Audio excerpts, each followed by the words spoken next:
kai na dan girma Allah ku hakuri wallahi ba na sake zuwa satan mangoro ba dan girma Allah ku hakuri kai kai a wannan ko me yake a nan kuwa ina jin barayin mangoron nan ne ba na sake zuwa satan mangoro ba dan girma Allah ku hakuri yawa malam lafiya wallahi wai na zo satan mangoro kuma gashi sun rike ni sun kici gani duk da nake zo su gani wallahi au rike da suka yi ka taimaka mu a'a tsaya yanzu dai so kake ka fita ko mangoro ma wallahi na musu da girma da kaje ba ka so wallahi ba na shikenan ba matsala yanzu zaka fita ba fita bane yanzu zaka fita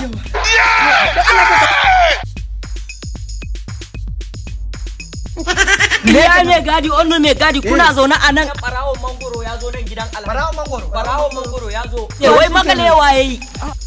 kuna nan kuna zaune muna da wani sa zo mu je da Allah to kai har da ajabu to kuma irin sa ai sami da irin zo mu je ina mai gadi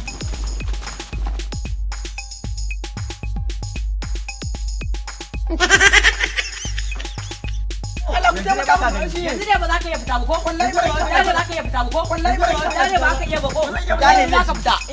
na gode da ma ba ainihin soja ne ba laifi ne a gidan soja aka kwace na sani wallahi kai soja ne ba ka iya ba ko dale za ka fita na gode da ma ba ainihin soja ne ba laifi ne a gidan soja aka kwace na sani wallahi kai soja